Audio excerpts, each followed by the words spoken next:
conversations feel different, not because of the topic, but because of the person sitting across from you. Today's episode is one of those conversations, because today, I am not just speaking with a guest, I am speaking with a friend. Our friendship survived without building it on proximity, daily routines, or shared classrooms. This friendship was stretched across time zones, across life stages, across silence, change, and everything in between. This friendship began in one chapter of life and somehow found its way through every chapter that followed. Through distance, through growth, through moments of disconnections and reconnections.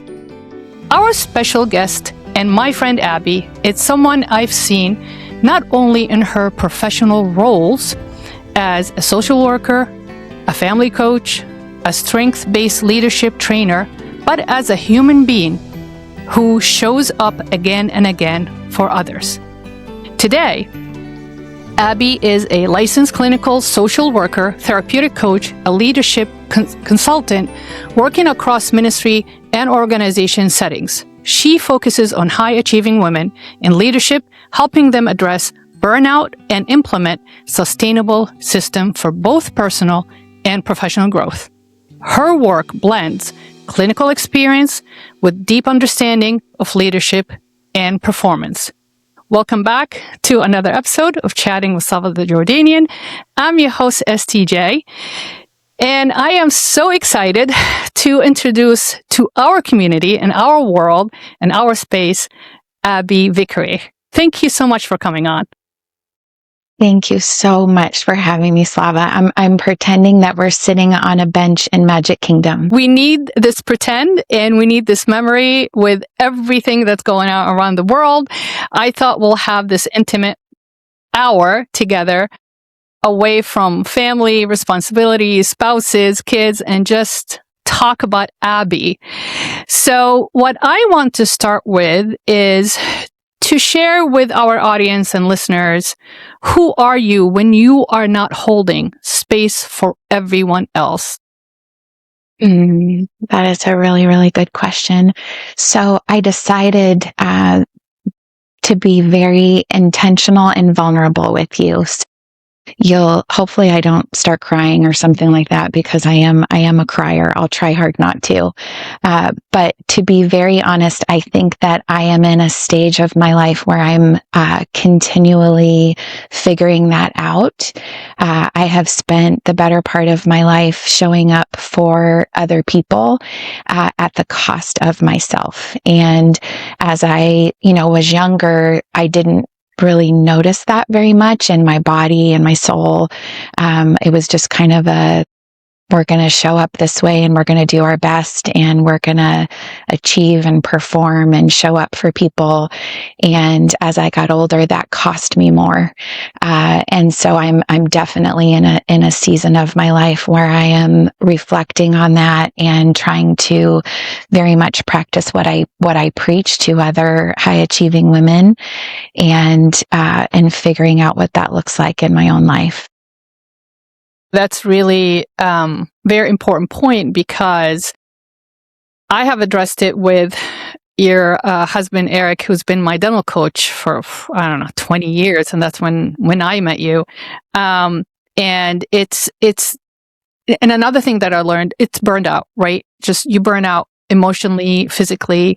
I've been doing dentistry for 27 years and it's not the dentistry that really exhausts me. It's just giving up a lot of me to the team and to the patient to make sure that, I manage everybody's expectations, basically. And that, as we advance in the years, we don't recover as fast as, when we are in the 30s and the 40s. So our body yells out or screams out even louder when we get older, that you need to slow down. Yes. Yes. After I graduated with a bachelor's, I started as a caseworker in Child Protective Services, and very unexpectedly, unplanned, got pregnant with our first son, who is now 27, just turned 27, which is crazy. And so I was a social worker working for Child Protective Services, and then I had Noah and started to stay home. He was born prematurely, and it kind of forced, to really change the trajectory of what we thought our lives were going to look like. I thought I was going to go back to work part-time and things like that, and did not. And then ended up having another son and adopting 2 daughters. And then I went back to grad school. So they were in school when I went back to grad school. And before that, I did a lot of contract social work, usually in the field of adoption, but not always.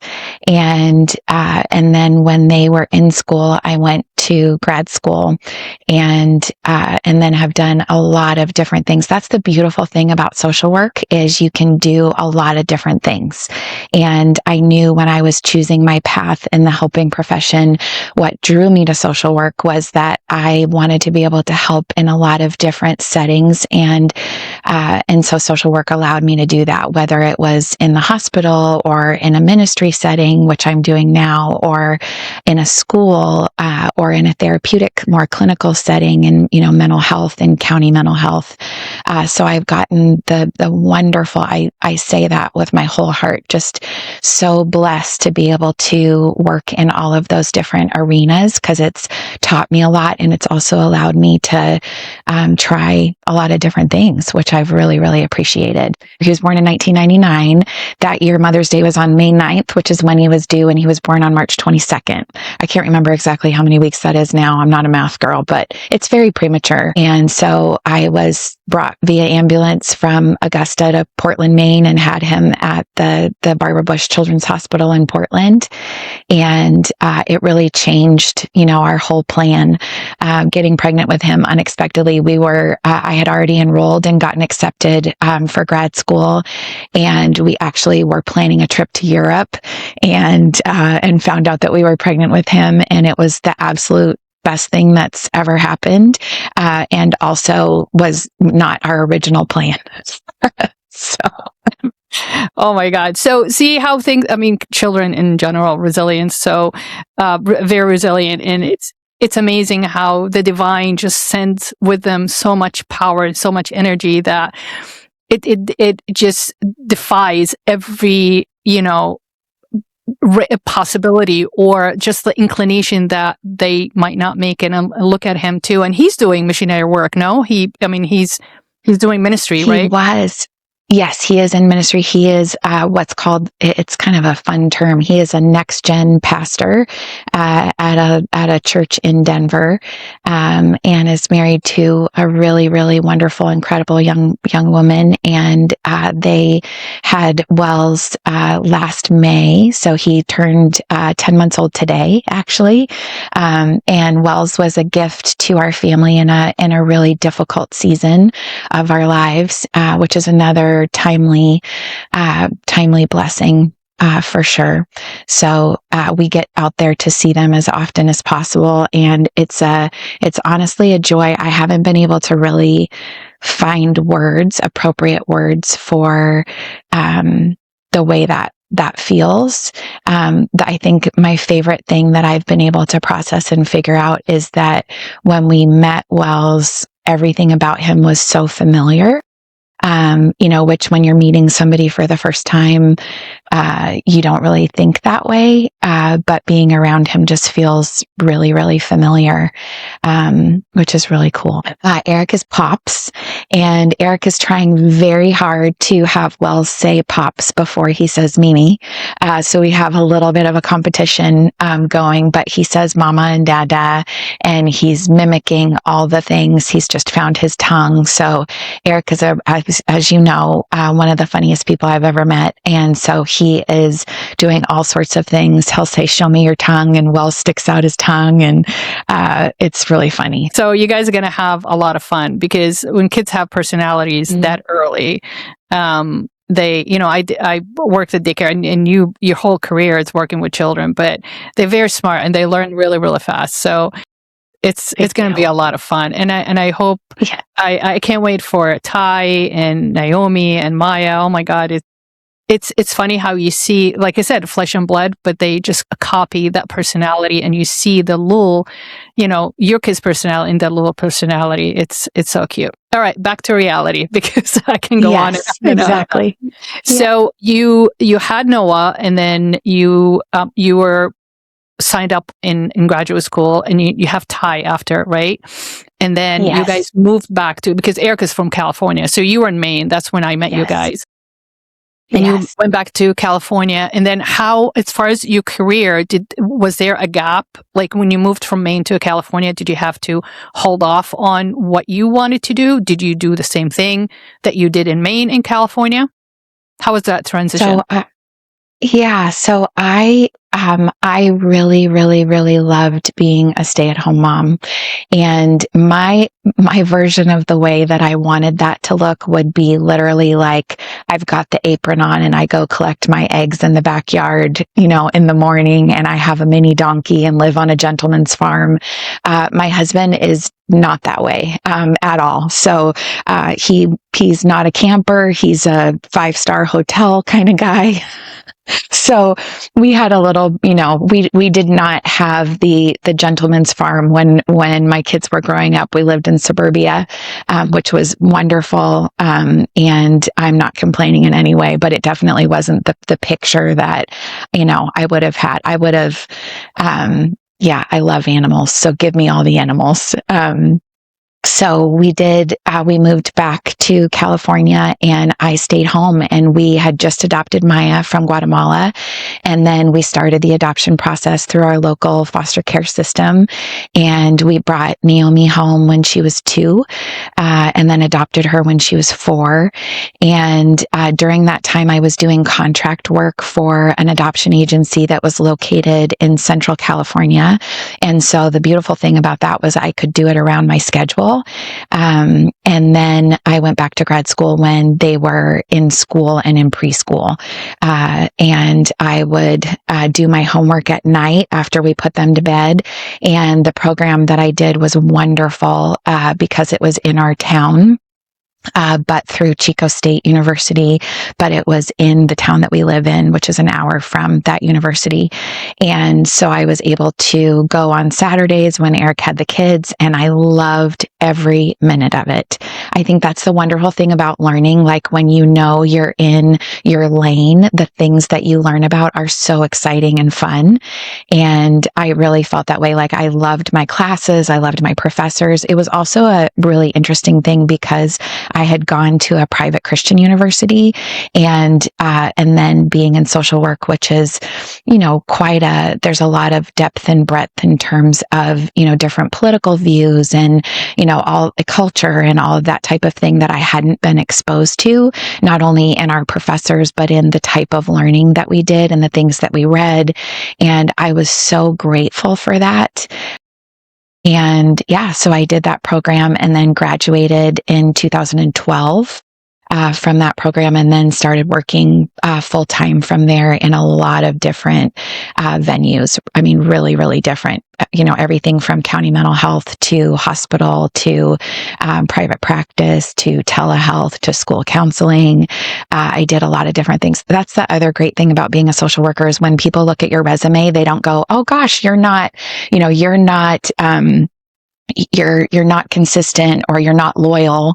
They look at your resume as a social worker and you're like, oh yeah, you're doing lots of different things because you're a social worker. So that's great, which was really fun.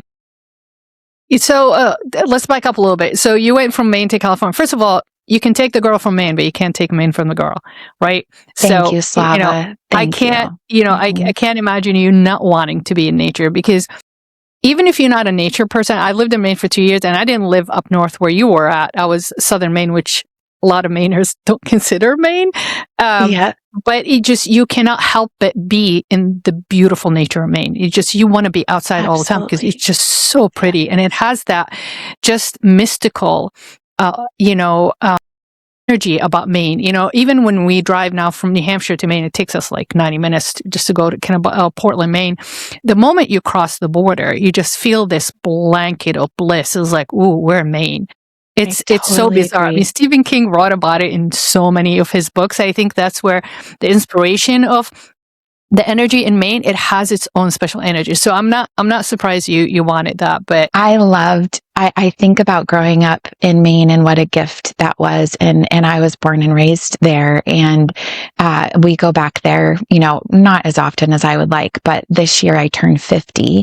And Eric was like, do you want to go on a trip? And do you want to, what do you want to do? And I said, I want to go to Maine. So we're bringing everybody and staying at the lake. My dad lives on a lake, and, just waking up to the sound of the loons and sitting by the fire at night is like the most wonderful gift to my soul, truly.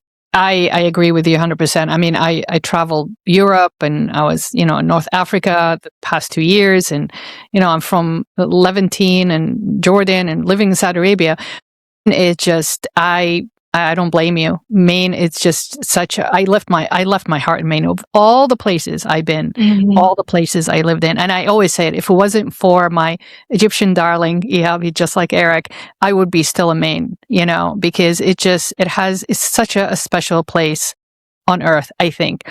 So, you wear so many hats. Did you right now, or even, through your career or even your past, did you always see yourself doing this kind of work? Abby, when did you, how old were you? And I know I wanted to do dentistry. I was inspired by the new dentist who was in Saudi. I was 8 years old. I don't know if you listened to the episode. I talk about it. I have always, and I think you are similar to this too, Slava. I feel in so many ways kindred spirits with you, but I have always been someone that just naturally people will talk to and feel, a degree of safety pretty quickly. And that's something I noticed when I was young. That's something people would tell me, and adults that knew me when I was younger would comment on. And so I knew that I wanted to do something to help people. I would have loved to have been a nurse. And unfortunately, I am quite squeamish when it comes to all things body fluid. And so, when I was a social worker in a hospital, that was a little difficult, actually. And so I thought, okay, maybe I can get over that and learn to ignore or whatever, but I was very drawn to psychology, and so that's what my undergrad was in, and I really loved it. And so I knew, I didn't have any hesitation. Once I was taking those classes, I was like, okay, this is for me. And then after that, it's really just choosing the path of helping that you want to do with that type of undergraduate degree. And my choice would have been to be a licensed marriage and family therapist or go into clinical social work. And the reason I chose clinical social work is because I knew that while, being in a clinical setting and doing one-on-one or couples therapy or family therapy, I really loved that. I wanted to be able to do some different things. So as an LMFT, you can't work in a hospital, or different things like that. You can't be a school counselor in the same way.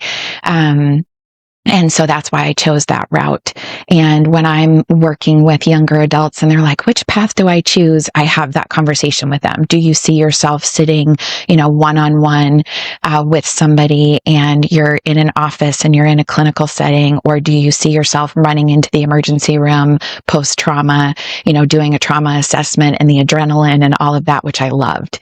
And so that's why I chose that path. It takes a special person to have that kind of, energy. So, there's a concept called the strength space leadership, and I spoke to Dana and Destry about it in the episodes I had them on. But I want to know from you, through the line of work that you do, what does that really means from a social worker point of view, and also from the leadership consulting that you are doing? Absolutely. So there's a couple different ways to look at that. There is, of course, and I know you know a lot about this, but there is Clifton Strengths, previously called Strengths Finder, where they're looking at the different themes of your strengths, and how does that show up? What is the, sometimes we say the shadow side or the dark side of that strength, and what is the healthy side of that? There's that, approach, but in general, a strengths-based approach and a strengths space is being able to look at, a person comes to us with their personality and their values and, the things that have happened to them, their capital T and little t traumas. And when you are serving someone, to be able to highlight and lean into their strengths that are innate to them. And I think often when we're going through hard things, those are not really the forefront. They're not things that we naturally look at. They're not naturally something that we work from. And so as a helper, to be able to highlight what those are in somebody else and be able to say, this is who you are. This is what you've got. And that's amazing. And how do we explore that? How do we lean into that? How is it serving you? How is it not serving you? An example that I can give you from my own life, and again, this is me this is opening my soul to you, is one of my Clifton Strengths is responsibility, and I'm not a huge fan of it, to be honest. It has served me, sure. I think it's actually served other people in my life more than it's served me, but I bleed for it. So whatever it is that I step into, I also have belief. So whatever it is that I'm passionate about, that I step into, that I give to myself, I will bleed for. And so it has cost me. It has cost me in relationship. It has cost me at work. And that's what I was referencing at the beginning of our conversation too. Just as I get older, learning, to notice my body, the cues that my body gives me when I am doing that too much. There's a beautiful side of that. And there's also a shadow side. And I have physically felt the shadow side of that as I've gotten older. I agree with you 100% because, I mean, ability is one of my strengths, I think, in discipline, but it's just being too responsible. Sometimes it will weaken you. It will just drag you down. So just like anything else, when you play upon something way too much, it becomes your weakness, not your strength, right? It's like, eating your favorite food all the time, overworking out, oversleeping, not sleeping too much because you're overthinking. It becomes a weakness because you just you abuse it. I turned 50 on June 3rd, Slava. Oh my goodness. I can't even believe it. The 50s. I'm going to be 57, Abby, in June. But you look 30. You are 30 the most years elegant. away from being the 6-0. I told you, I was like, how did this even happen? It's so crazy. Mm-hmm. Enjoy the rest of your 40s because 50s are, I tell everybody, all my patients, and I have patients in the 60s and the 70s, and they tell me, we share stories all the time and we compare notes all the time. The 50s are really test the female body. It pushes it to the edge, seriously. And we joke around. If you make it through the 50s, like if you make it beyond 55 and you are still sane, you're going to make it. You're going to make it. But it's so challenging because you are in your prime, right? You have gained life experience. You finally have the aha moment. I got everything set up. I'm used to my life. I got everything figured out. Even your career. Especially with you, look at you. You're doing a lot of leadership and consultation. You start really, really simple, and now you are out of the public arena into more a private, exclusive, community and practice. And you finally got really comfortable. It's like, oh, this is really comfortable. I'm really enjoying it. And then the 50s hit, and things you have to be challenged with in private every single day. Between you and your body, between you and your mindset, between you and your emotions, between everything just changes. So all I'm saying is, if you can get to Maine as many times as possible, because that's one of the things that really keep me sane. I used to wake up and tell Ihab, you got to take me to Maine today. I just got to go. I love We that. go for a day. I swear to God, ask him. I wake up on Saturday mornings. I'm getting ready. He goes, where are you going? It's like, I'm going to Maine. I'm just going to Kennebunk or Portland. I just want to be there and just breathe that fresh air, clean air, and just be with Mainers. And I come back and I was like, okay, I'm recharged. I'm ready to go. But I can't wait for that. It's going to be a huge celebration. So if you need any help, let me know. I know we are across the continent, different time zones, but I'll be very happy to help you out as much as I can. Within your line of work, what are some of the patterns that you are seeing over and over again working with families? I think the biggest thing is that truly, I would say the main theme is that past hurts and wounds are reflected in present communication. And until those patterns are addressed and there is the ability to really work through that, then it's a pattern that repeats over and over again. And there's just a lot of hurt. So I see that in marriages. I see that in families. I certainly see that in my own family. And, those things that, even if it has seemed like something smaller, usually there are repeats in communication patterns that happen over and over. We know that in marriage, in terms of the way that we argue, which by the way is not a bad thing at all. But there are patterns that repeat over and over, and it's so important to be able to identify what they are and uncover what the root is of that fear or, the anger, whatever it is. So that's something that I see quite often. So you mentioned communication. Do you think, because I addressed it, I addressed it with Elizabeth, who is the marriage and family therapist out of Alabama, and I addressed it with, I think, Destry too.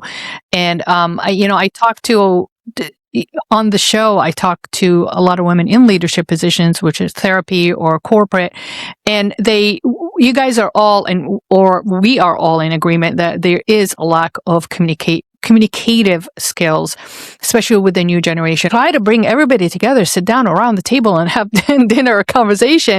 It's like nobody has time. Everybody's busy. That doesn't work out for me. And before you know it, it's like, all right, I'm just going to forget about that. And then you look back, it's like, oh my God, it's been months since I've seen so-and-so. So do you believe that too? Because that's been addressed a couple of times. Absolutely do. I absolutely do, Slava. I think about, even in the time that I have in my career as I've served children and families, the changes in, really what the issues are in the context of the family and what's affected that, what's triggered that issue, in the way that you expressed. And I absolutely think that it is a shift in values. A family or a person, an individual might not tell you, oh, my value, used to be this and now it's this, but there has been a value shift because our values are expressed in our habits, right?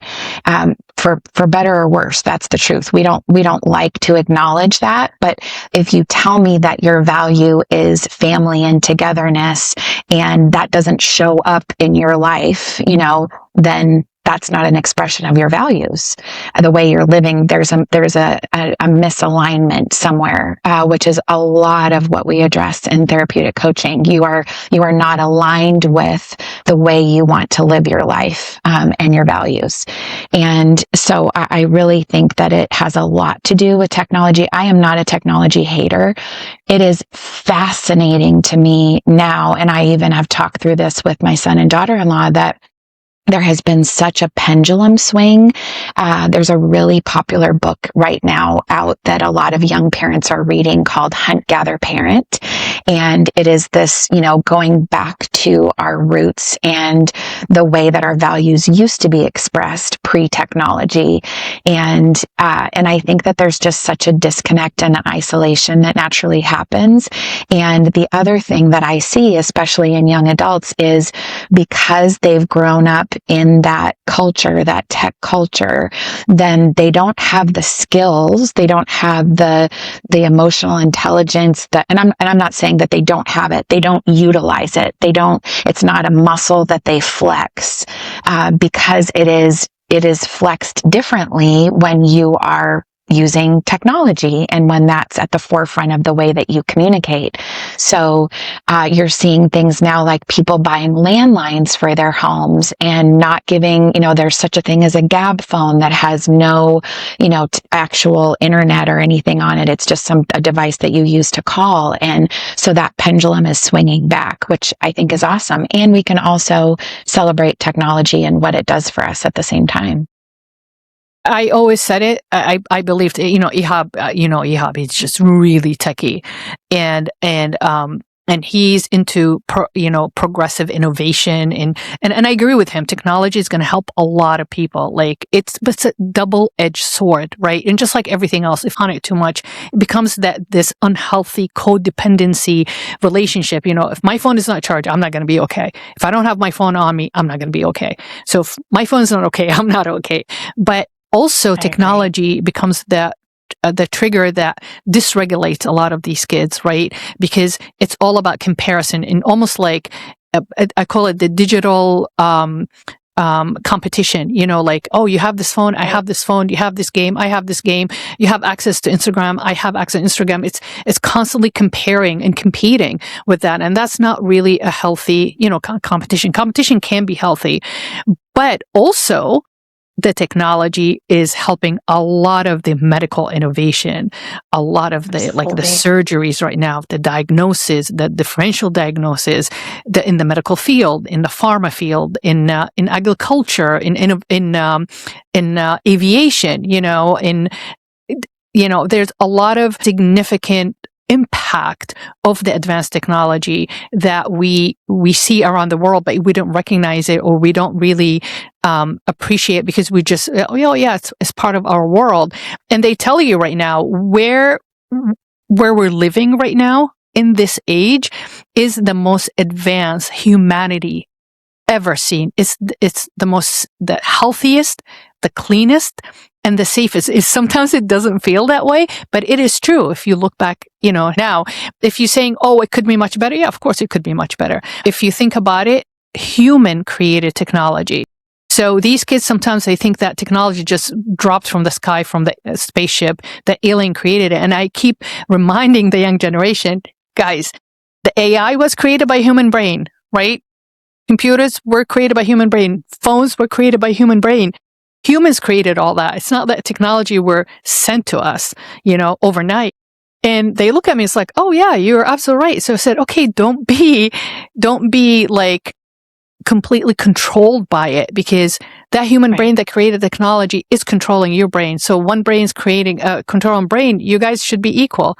You guys should not be competing that way. You should not let something or someone dominating you. You need to have the intelligence to say, all right, I'm going to pick this device to use it for certain things. I'm going to drop this device because I want to go have dinner with my family. I want to go have a walk with my kid. I want to go play ball with my kid and just have the human part of it. It's okay to have both.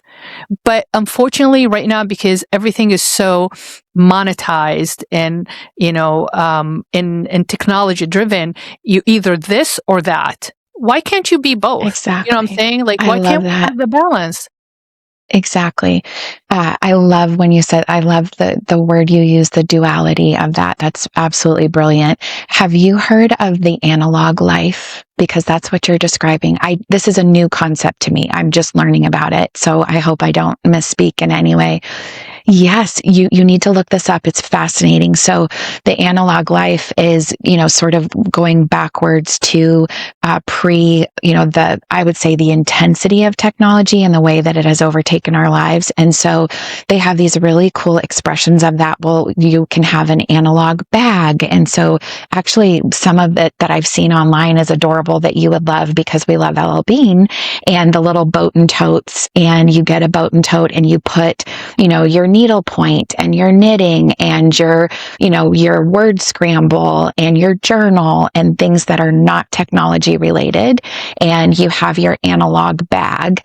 And that helps you to get away from your devices. So even, moms that are sitting in the pickup line, instead of, looking down like this, you get out your analog bag and you use that. And there are, more tools to allow us to be able to, in your perfect word, express the duality of that living. We should be both. You know what I'm saying? Because exactly. I remember I always tell my team, I said, listen, guys, do not be so dependent on technology, especially the young associates, right? You gotta be able to think on your own to troubleshoot certain things. My generation is the last, as far as dentistry is concerned, is the last generation, I think, that was trained on both. How do you use your hands and your brain and trying to figure things out and troubleshoot? Technology is awesome while it's working. Technology is awesome while you still have power. Technology is awesome while you know how to apply it or learn it, right? I had a moment, I was just finishing a root canal and lights out. We lost power. It was the middle of the winter. Oh my goodness. Right? And I had my magnification loose, but back then they did not have the attached overhead light. So I looked at my assistant and she goes, oh man, we got to finish this. I'm like, yes, I'm almost done. It's just got to seal the tooth and close it. She goes, okay, don't move. Like, we're not going to wrap this up. And the patient opened with a rubber dam in their mouth. And they just looked at me with open wide eyes, like almost like, finish this. I want to be done. She went and grabbed a flashlight and we finished the root canal under a flashlight. I had to, right? Because what are the options, right? Wrap it up, bring the patient back in. You're not, but I'm almost there. I have my loops. I can look at the canal. I can seal it. And we just finish it holding a flashlight. So, but this generation, absolutely not. Okay, lights out, wrap it up. Let's just bring the patient back in, because if they're not able to use technology, it almost like, I'm not sure if it's going to be accurate. You do your best and you hope for the best. That's what I teach all the time. But what keeps me up at night is like, if we don't teach them how to be independent of technology, independent of us too, not holding their hands, how are they going to continue moving forward, progressing without us? Moving on. As your friend, I see how much you give with every single person and every single thing that you actually touch, Abby. And I just wanted to ask you, how does it ever feel heavy? I mean, I talked about how I come home, I'm completely drained, and I tell Ehab, I'm married to work, because Ehab comes home too, and we want to talk about work. It's like, okay, you got 1 hour, but that's it, because I have no energy left. I do. I would be lying to you if I said that I didn't. And I have reflected on that a lot over the years, at different stages in my career and in my life in general. And I think there's been different intensities prior to learning the boundaries that I have now. I think that, the truth of it is that I don't believe that I would be able to show up for people in the way that I do if I was detached. And it takes an incredible amount of emotional, even physical energy, to be very present and, mirroring and leaning in and really, really listening. And I think the other thing that I've learned over the years is that it can be as much about what you don't say as what you do say. So, obviously clinicians have different, styles, and I have friends that I would say are more bulldogs and, are going to be really mouthy with you. And then I have friends that are more the sit back and nod and, that type of thing. And I'm probably somewhere in the middle. But that active listening and that mirroring and things like that does, take a lot out of me, emotionally, spiritually, physically, all of the things. But I wouldn't want to do this work detached. I don't think that would be fair to the people that I serve. And I think that's why I've had this heightened awareness as I've gotten older of, what am I responsible for? What am I not responsible for? How do I care for myself? How do I show up for the people that I love, in the way that aligns with my values and my belief? And that's definitely been a process. I thought that I had boundaries early on that now reflecting, I realize I didn't. And I brought that work home. I think the most notable would be when I worked at the hospital. I was a medical social worker and my kids were in school, but they were young. And I didn't last 2 years. In that role, mainly because the schedule was not flexible. So like if you had a soccer game or a basketball game at 4 o'clock in the afternoon, you had to take the whole day off. And that was really difficult to navigate with 4 kids. But even more than that was once people figure out that you're a kid person, then you usually get assigned to, for lack of a better word, those types of scenarios. And so I worked a lot in oncology and helped kids say goodbye to their parents. And that was the first time in my career that on my drive home, I could not listen to music.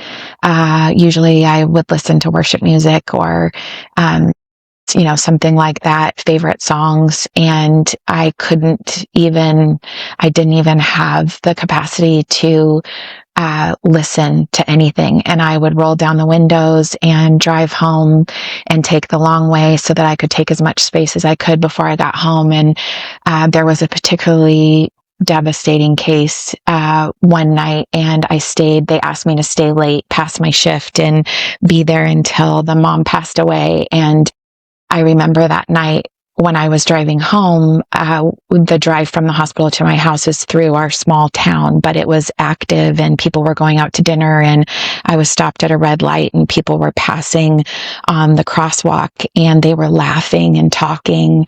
And I remember thinking, how are they doing that? Like, that, don't they know that somebody's life just ended and that life for the people that she loved is standing still? And the weight of that was really, really, really difficult to work through.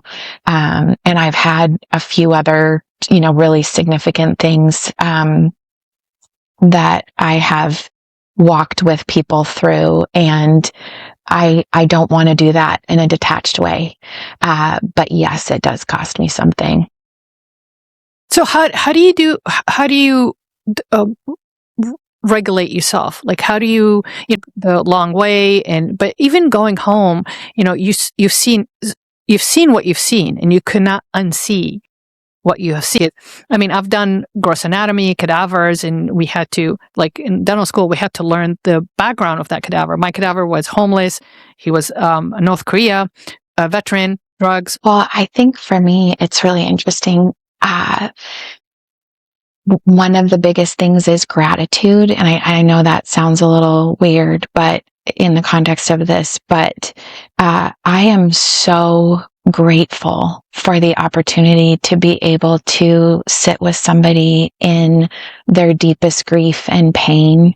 I am so grateful that I can hold space for them and be used in that way. I think about that every time, whether it's a little T or a big T trauma, just the gratitude that people would be, allowing me into that space.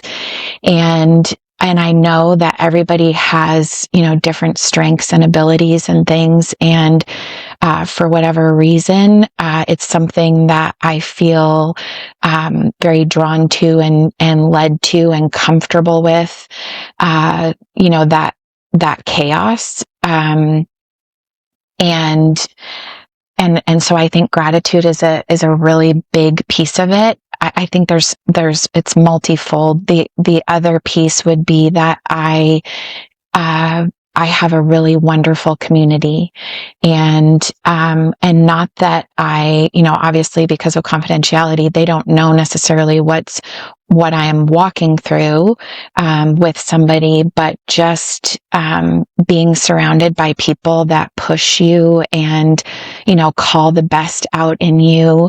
And, that type of thing, getting to go to my happy place with my favorite Ehab and Slava and seeing, joy. And that's why I like Disney World, by the way. I figured it out. I don't know if I told you. I know that's a sidebar. I'll stop. But anyway, those types of things. And then as I've gotten older and my body has not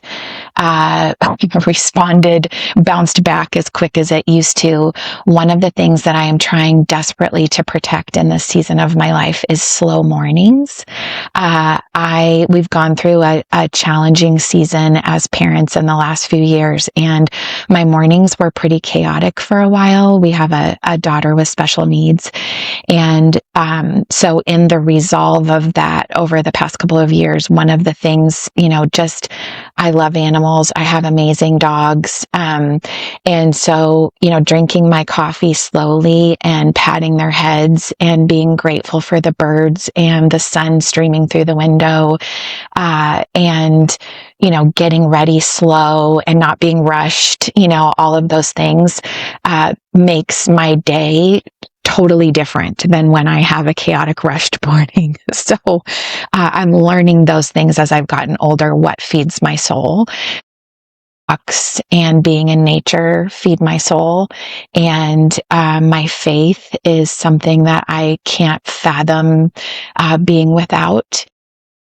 And so, those are things I think that sustain me for sure. I have one patient that she got into bird photography, and she takes the most beautiful.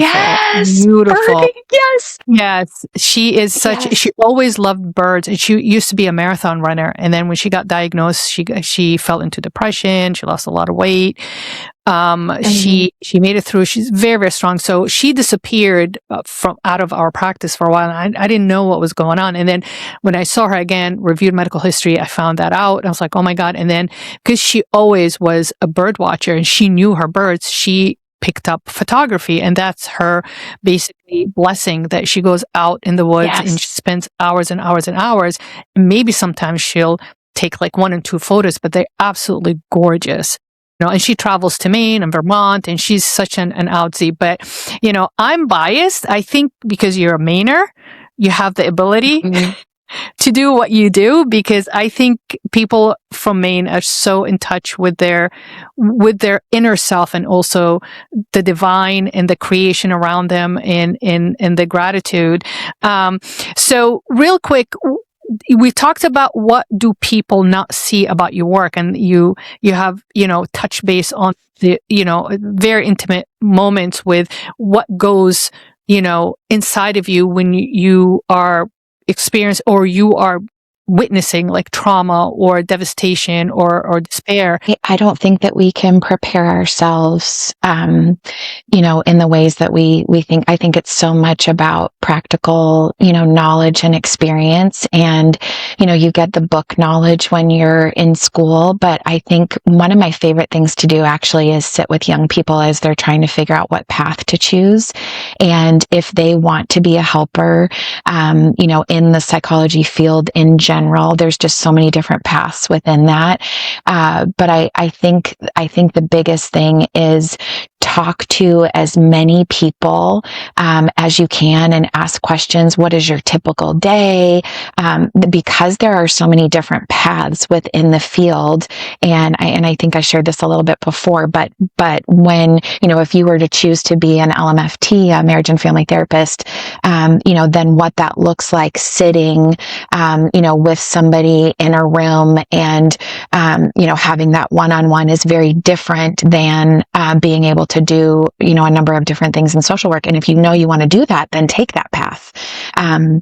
So there's a lot. I think the thing that people don't realize before they get into the work is that there is a tremendous amount of mental and emotional preparation before you are one-on-one, or with a family or with a child, whatever. You're not just showing up. And if you are just showing up, then you're not going to be as effective as that person deserves. And not in any way that it's about you, it's about their process. But if you are not doing the mental, the emotional, the spiritual preparation before you get there, just like you have to do, Slava, in the same way, the Slava that shows up, and serves her patients because of the work that you do and because of how passionate and intentional you are and because of your relational approach, that looks different than somebody who comes in the door and just is, going through the motions clinically. And it's the same thing in my field in many ways. And so you have to be willing to do the mental and emotional preparation in order to serve people well. I think that's the biggest thing. You're constantly reassessing your ways. And that's why you take classes, continue educating, because things are changing. There's so many evolved tools that can help you be better and be better for your clients, be better for your patient to manage those expectations. So last thing, how can people find you, Abby? Gosh, so I would say the biggest thing is email and phone number. I don't use a website anymore. I used to, and I don't. But I can make sure that I give you the correct contact information if you want to share. And I really typically work most of the time, 95% of the time, by word of mouth, which is great. And I have fallen into a niche in the last few years of serving very high performing women. Which is awesome. And then I do a lot of grief work as well. So yes, I will make sure that you have that. And I wanted to share something with you really super quick about when you said birding. And I'll be really quick. So I am learning about that. And there is a book, I can actually get you the name of it. I'm not remembering it off the top of my head. I've just read it. And it's about this woman who is a birder that was writing a book about grief. And so she was combining the two, which was really beautiful. And one of the things that she said that she loved about birding in correlation with grief is that birding taught her to look up. And I was like, that is the most beautiful thing. And I knew you would love that. So I had to share it with you. That is beautiful. Said it right in the beginning of the episode that the divine will send us certain tools to help us get through certain things. So there's always a wisdom to it because it's just the creation and the miracles that it's all around us. It doesn't have to be a digital device. That a lot of the stuff is just you have to look through nature. So make sure you get me the contact. We'll put it down in the description below. I know your listeners know this, but gosh, what you see is what you get with this elegant, brilliant woman. And I'm super grateful to get to be able to sit and chat with you. I love you, and you are my favorite Mainer. But we have reached the end of our hour. As a reminder, these episodes are uploaded weekly on Spotify, Apple, and YouTube by the Mindset Mastery Moments. If you have enjoyed this, please like, share, and hit the notification bell. That way you won't miss any episodes, and it's free. This community is sponsored by humanity and supported by everyday people stories, just like what we heard from Abby. So please find us, join us, support us, and as always, be kind. Thank you for watching and listening. Hope to see you next time. This is Slava, the Jordanian.